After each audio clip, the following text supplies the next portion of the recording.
Deal with Devil. In my grandmother's time there lived in the southern part of Ireland a blacksmith named William. He was a loose-living fellow, given to gambling and drinking, and extravagant with his money. He was heavily in debt with no way of getting out of the mess.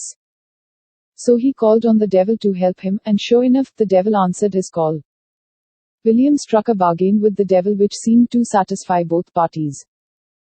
William was to receive as much gold as he could spend, but, in return, he was to sell his soul to the devil, who was to come for him in 7 years' time.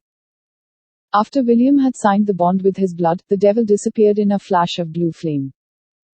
William went from bad to worse, squandering his money in all manner of foolishness and wild living. All the same, he was not a mean or stingy man, and he was always ready to help a poor friend or neighbor. Many were the blessings he received from complete strangers whom he had helped, and many were the prayers offered for his deliverance from such misguided ways. But it all seemed of no avail. One day, on the road, he met an old woman who asked him for help. Without any hesitation, he put his hand in his pocket and drew out a bright gold guinea, which was a lot of money in those days. "I hope it will do you more good than it will for me." The old woman thanked him and said, "Now, William, since you have been so kind to a poor old woman, I will grant you any 3 wishes you ask for." You see, the old woman was a fairy, one of the good folk, and she had the power of granting wishes, provided it did not harm anyone. William took her at her word and said, "First of all, I wish that anyone who lifts my sledgehammer to strike with it, must keep on striking till I take it from him." "That wish is granted," said the fairy. "Next, I wish that anyone who sits down in my armchair will never get up out of it till I release him." "That wish is also granted," said the fairy. "And now, for the last one, I wish for a purse. No one but myself can take out of that purse what I put in it." The fairy immediately drew a purse from her clothes and gave it to William, saying, "Granted." And then she disappeared. Sometime after this, as William was working away at his forge and whistling to himself, who should walk in the door but the devil himself. He says, "I've come for you at last. Time's up, my boy." "All right," says William, not in the least alarmed. "I'm ready to go, but you'll have to wait until I finish these plow irons for a neighbor. I promised him I'd do them today, and I wouldn't like to go down below without keeping my promise." "All right," says the devil. "I'll wait.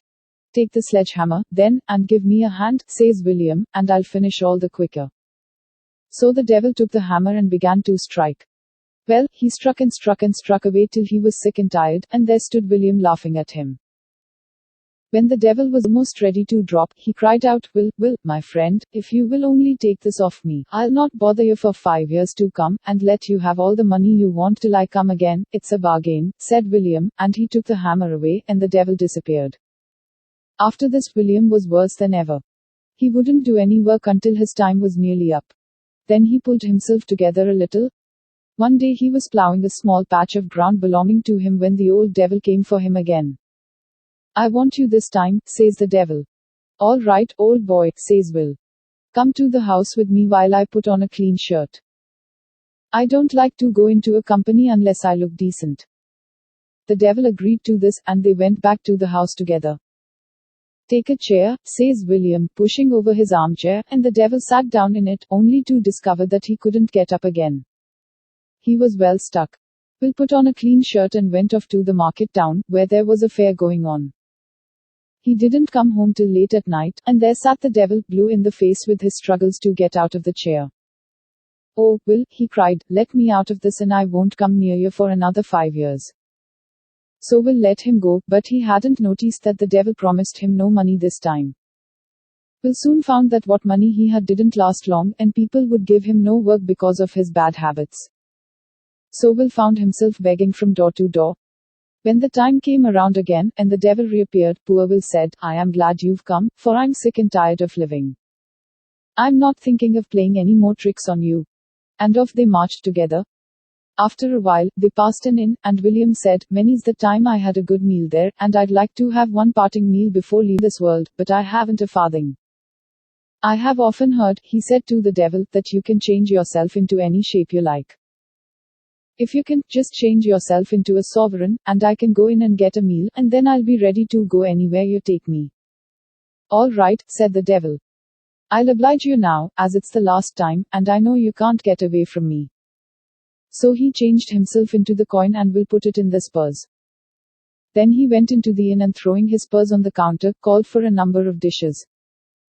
After he had eaten as much as he could, the innkeeper asked for his money, and Will told him to take it from the purse, but of course, the innkeeper couldn't take it out. Will said, I've offered you the money and you won't take it, so I'll keep it for myself. He put the purse back in his pocket. After they had bundled him out of the inn, he returned to his house. He went to his forge and put the purse on the anvil. Lifting his hammer, he began to strike it, till the devil inside it begged for mercy, crying out, Will, if you let me out of this, I'll never come near you again, and I'll give you enough money to last your lifetime. Agreed, says William, and he released him, and the devil flew off, yelling from the beating he had received. After this, Will lived very comfortably and gave away a great deal in charity. At last, however, he had to die, like all of us. He marched to the gate of heaven and asked to be let in, but when he told them his name, they said he'd had dealings with the devil and couldn't be allowed in. So off he marched till he got to the door of the other place, and asked to be allowed in. They asked him his name, and he said, William. No, no, don't let him in, cried the devil. He'll get the better of all of us here. He got the better of me when he was on earth, and if we let him in, he'll make hell unbearable for us. Send him away, we don't want him here. So they threw him a lighted wisp, and from that day to this, he has been wandering around the world with his lighted wisp, trying to find some place to rest. We call him Will the Wisp. Thanks for listening. Please do like, share and subscribe to our channel. See you with another story.